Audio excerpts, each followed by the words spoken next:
My husband and I have been dating since I was 19 and he was 22. We've been married for 6 years now. We have 2 kids and I'm 6 months pregnant with our third.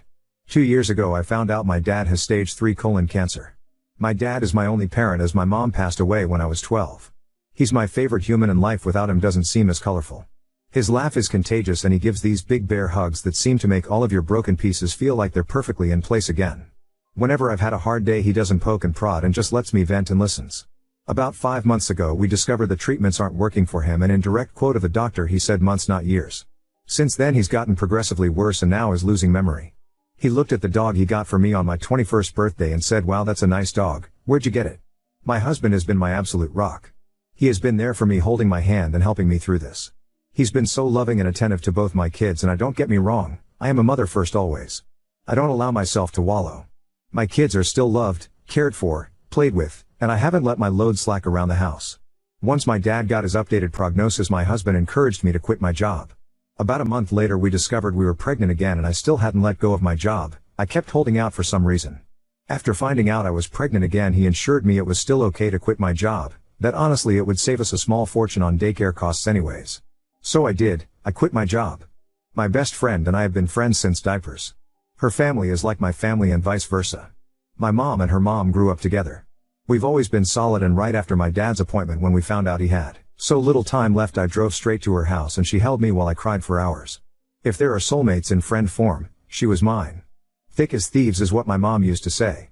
This morning as I was up with my 3-year-old, he's sick, my husband's work alarm was going off. He has a few he sets so I turned that one off and gently woke him up. He said he was up late working so he took the morning off. Rolled over and went back to sleep.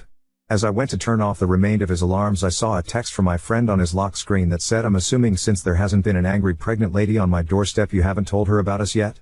Time froze in that moment. I took his phone and walked away and just read their conversations. 4 months this man has been fucking my best friend. 4 months these people have been lying to my face. And I know what you're going to say, you should have seen the warning signs. But I've been clutching this phone in my hand for 2 hours and nothing. He has been so loving and attentive to me, but he always has been so kind and gentle. There has been no late night work nights except for once in a blue moon, there has been no lingering touches between them or even glances. They act as they have since the day I first introduced them. How sick is it that she calls him her brother but she screws him? I know so many people get a moment of clarity in situations like this but I have none. Aside from being sad about my dad, I haven't changed. I'm still a loving wife and mother. I still doted on him and my children. I talk to him about how he is doing and how was his day every freaking day. I haven't allowed the ground to swallow me whole. I know what I have to do now, but I just don't want to. I'm about to lose my family and my support system in one blow. I'll confront him tomorrow. Today I just need this last 24 hours of peace. As for her, I won't give her the satisfaction of a response. I don't care why she did it. She did it and it's done. I was always the friend who cleaned up her messes. After today I will cut her out of my life like she never mattered at all. This has to be the hardest storm I'll ever weather, but damn it I know it'll sail through it. If not for me, for my children. Oop, a small update about everything going on since my kids are now in bed for the night. I spent the morning gathering everything I could and making a checklist. I sat in my office for the better part of the morning telling my husband that I was preparing things for my dad. Not a total lie, I did have to get him sorted with hospice today.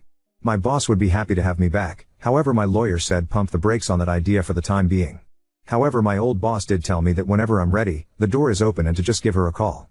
He does not have access to my inheritance from my father nor my mother. My lawyer ensured me in that. I didn't mention her in the post but my Mill is an absolute angel. I love and adore her so much and she's always been a shoulder to lean on. After he had gone to work for the afternoon I asked my now ex-best friend's mom and my Mill to meet me at my dad's house. My kids were outside playing with now ex-BFF's older brother. I just handed them the screenshots, saving them from the unsavory pictures and sex tape though I did tell them it existed. To say they were furious was an understatement, and they are on my side completely. Angie, my now ex-BFF's mom, is ready to cut contact with her daughter completely. She kept repeating how sorry she was. We hugged and cried together. My Mill told me she couldn't believe she raised a spineless terrible human. That no matter what happens I will always have her and as far as she's concerned she doesn't have a son, only a daughter. After an in-person meeting with my lawyer we went over finances, logistics, and everything you could think of. She has all of the proof and she's out for blood. With this post now on TikTok I don't want him to find out by an app because one look at the story and he'd know it was about him. With permission from my lawyer. My ex-BFF, her mom and dad, my STBX and his parents will be having a get-together tomorrow.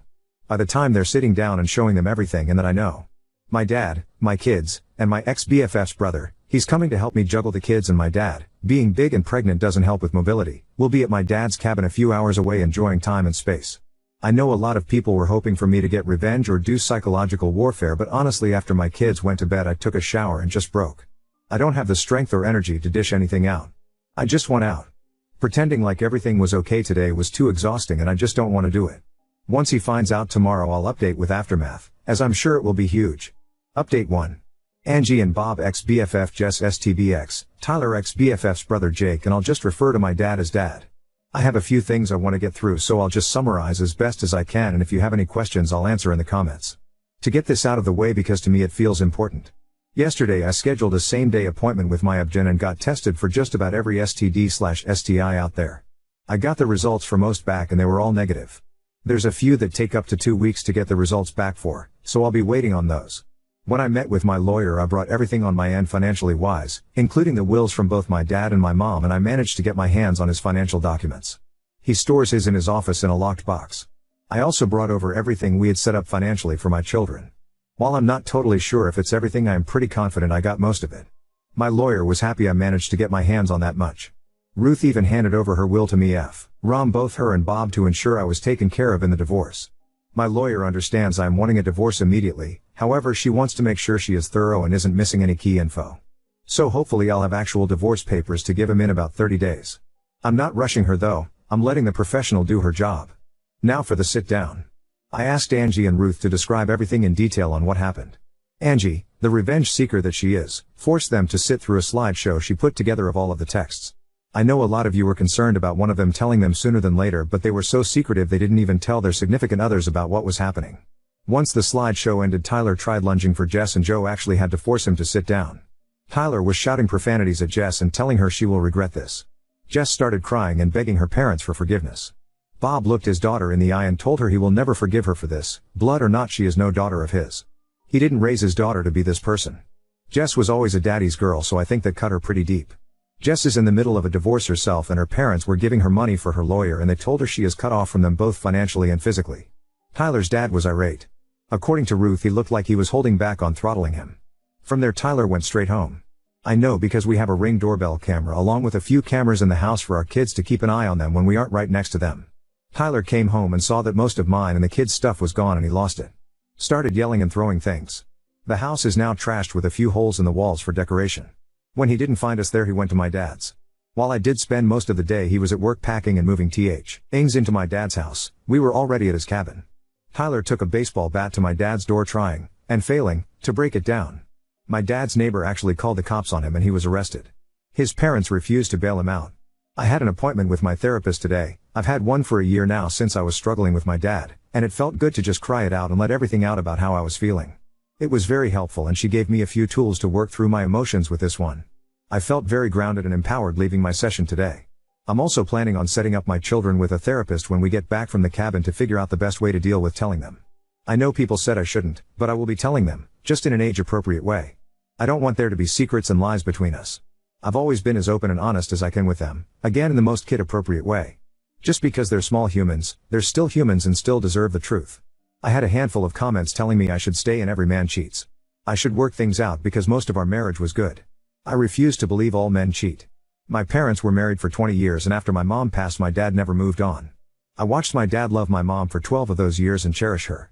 I will not accept anything less than that kind of love. He never cheated nor did she. While I'm not sure when I'll be ready to move on, falling in love is the absolute last thing on my mind at the moment. I refuse to let Tyler win and destroy love for me completely. I will move on from this.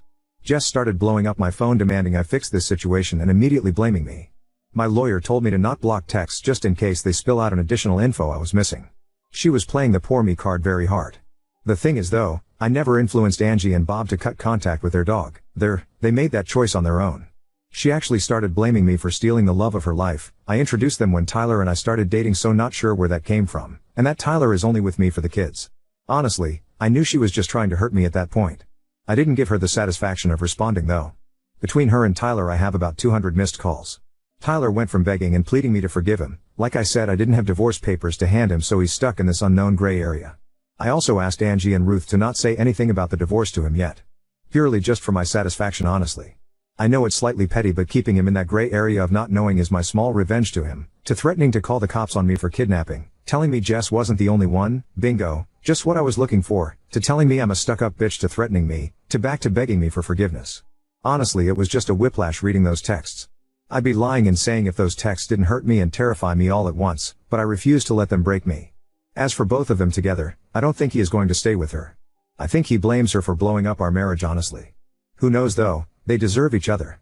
I was initially okay to do a 50-50 split with Tyler for custody, but after his reaction I don't feel comfortable with that, so I'll likely be going for full custody.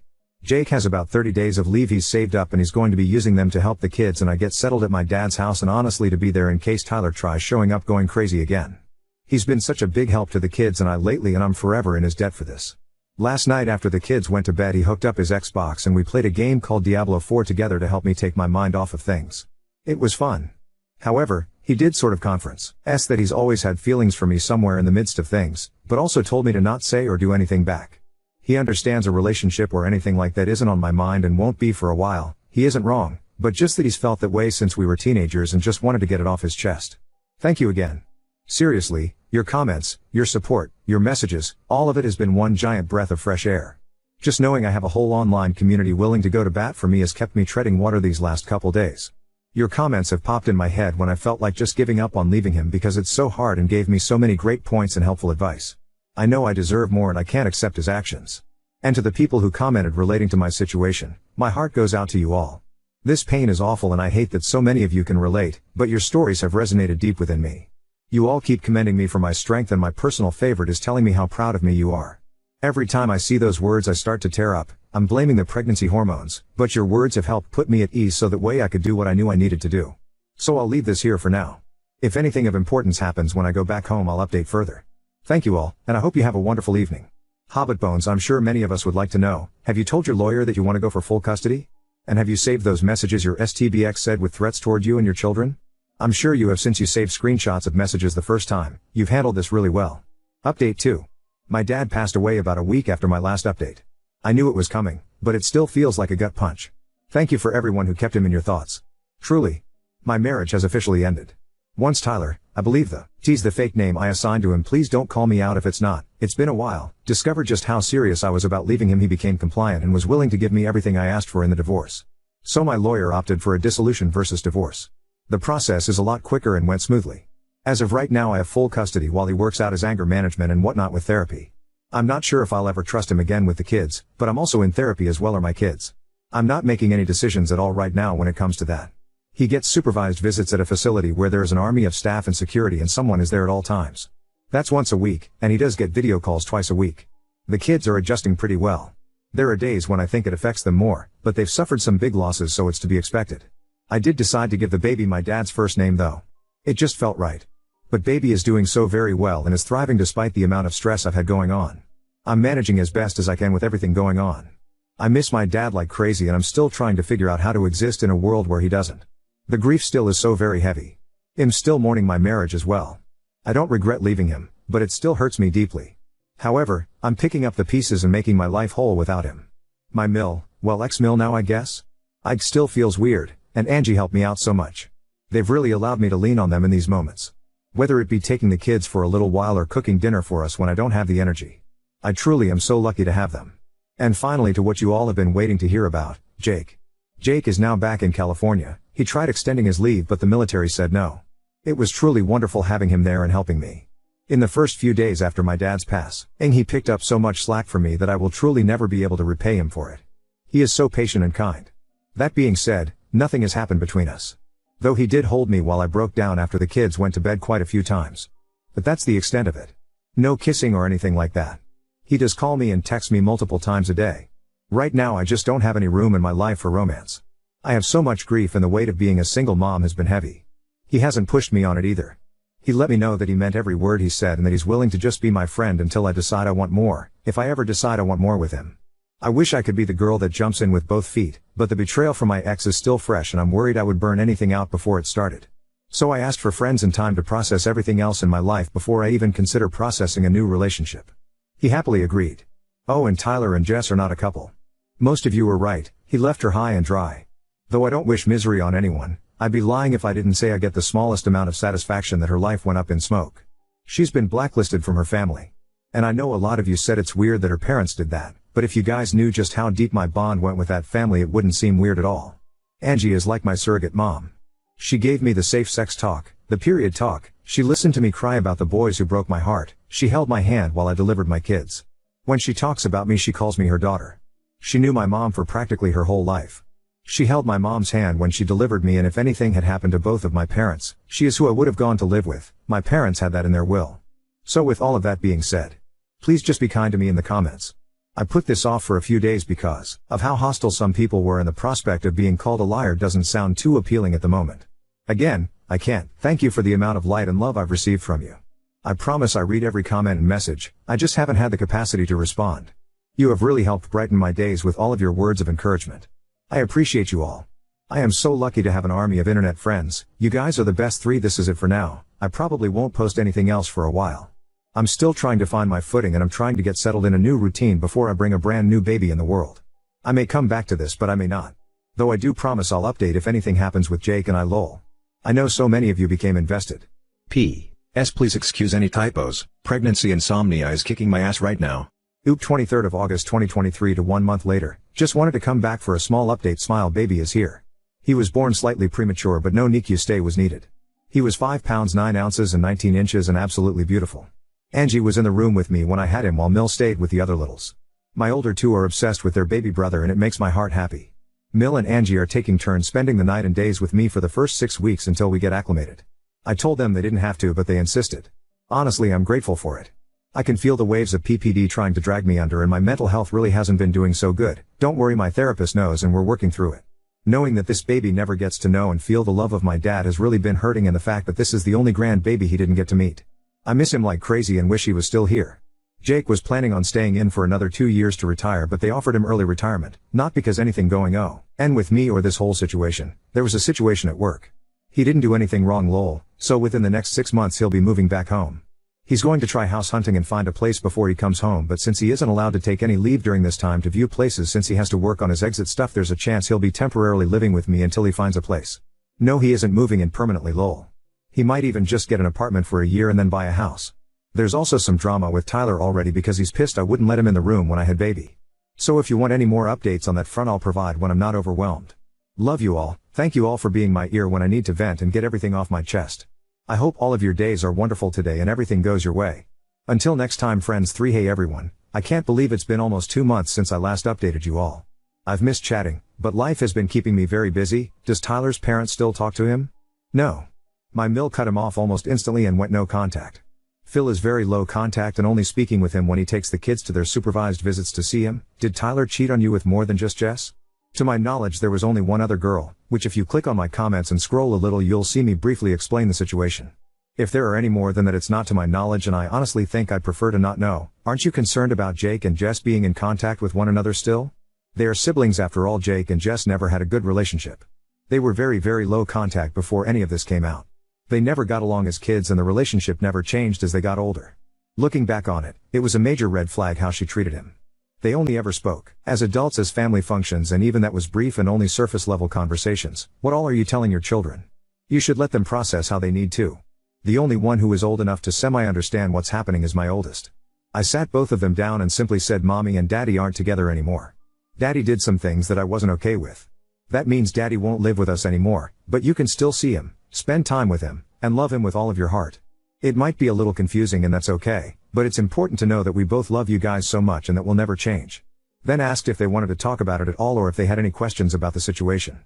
My oldest had a few and I answered in an honest but age-appropriate and gentle manner. They are still in therapy. They come to me if they want to talk about it, but if not, I don't push it on them. My goal in this has never been to weaponize and poison the kids against him, and it's something I will never do. He's their dad and I refuse to traumatize them any more than they have been. Do you have a Venmo, registry, P.O. box, etc.? I am warmed by your thoughtfulness and kindness. However, I cannot accept any of it. You are truly beautiful humans for being so willing to help me. However, I ask that you give those donations to your local shelters. I have a rather large inheritance and an amazing support system, but if I wasn't so fortunate I could have very well been one of the girls who had to take refuge at a shelter. I've been making donations to shelters near me and my kids, and I have been volunteering at a few. On to the update. Smile. So if you read any of my previous comments, you know that baby boy is here 3. He's honestly been the calmest newborn that I've ever managed.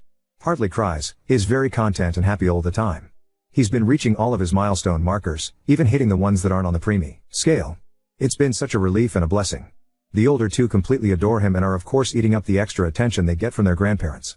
Yes, Angie and her husband are called Grandma and Grandpa as well. When I went into labor, I had told Tyler that I was in labor, but I didn't want him at the hospital. It is his kid, so I was being courteous.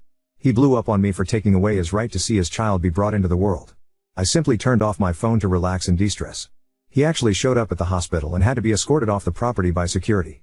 Not for being violent or anything, he just wouldn't leave after I had told the nurses. I delivered at the hospital I work at. I'm an RN. I didn't want him around. After that, he hasn't been to a single visit to see the kids. I initially sent him pictures of the baby and updates, but he never responded and eventually blocked my number. After roughly a month, I asked my Phil to reach out to him since no one had heard from him. My Phil actually showed up at Tyler's house to do a well check since I was concerned something was wrong. Even though I don't love him anymore, there is a piece of me that will always care for him as the father of my children. Turns out he has a new girlfriend and just isn't interested in being a dad anymore. He actually even denied paternity, even though he's the only person I've ever been with physically. The kids are honestly and surprisingly okay with him not really being around. No, I didn't feel it necessary to tell them the harsh things he said. Jake has been completely amazing. He had my favorite food delivered to me at the hospital post-birth. FaceTiming me and texting me regularly. Chatting it up with the kids. Hasn't been pushy on me at all. Has let me set the pace completely. Hasn't crossed any of my boundaries in the slightest. He actually booked me a surprise postnatal massage and arranged all of it, including child care. It was the most relaxed I've felt in months. He sends little gifts and food to the house occasionally, especially on my hard days. Jake has truly been a breath of fresh air. He comes home in just over 3 months and I'd be lying if I said I wasn't excited. As for me, I've still been regularly attending therapy. It's really helped me cope and just in general become a better person and mother. I'm still devastated by my dad's passing and grief really loves to put a chokehold on me when I least expect it. Sometimes I just go sit in his office where it smells the most like him and cry. I was very blessed to have such a loving and amazing dad. Angie and Mill have truly been angels on earth. I cannot express how beyond lucky I am to have this amazing support system. Even Phil/Angie's husband have been insanely supportive and kind. I would be lost without their unconditional love and support. As crazy as it sounds, I'm honestly unbothered by the divorce and Tyler not being around anymore. I think I'm more relieved than anything.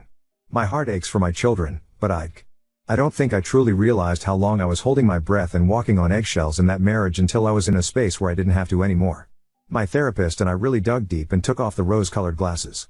In a weird yet awful way, I'm almost thankful I caught him cheating. I think that's why I was so calm and methodical during the leaving him phase.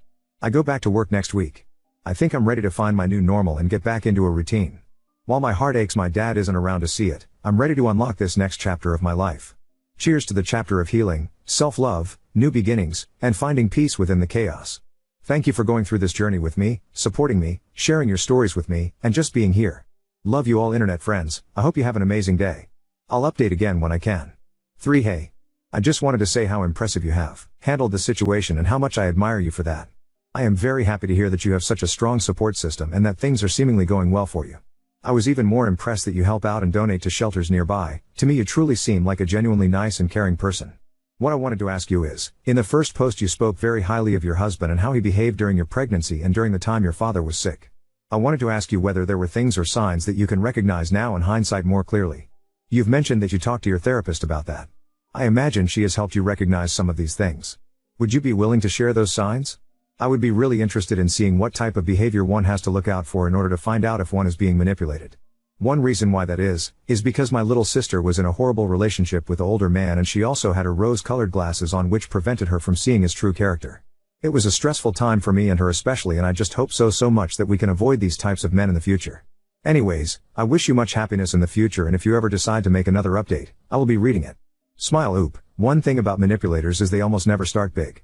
It always starts small, a few comments, they almost sound like suggestions or will mask them as concerns and will gradually manipulate you into thinking you are the wrong one or you are the one at fault. I don't have many words of advice, but I will say this. Not all behavior is red flag or green flag behavior. It almost always starts right in that in between, and by the time they're full on displaying red flags you're already so deep into the manipulation you can hardly tell left from right. So if someone is displaying too many behaviors that's iffy, is ignoring your boundaries because they just care about you too much or they're starting to fall for you, run. Love bombing is usually how they get you.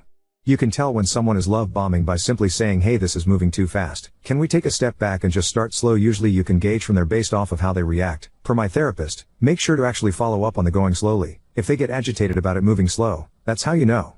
They usually tell lies about things, big or small, so try to fact check everything you can if at all possible.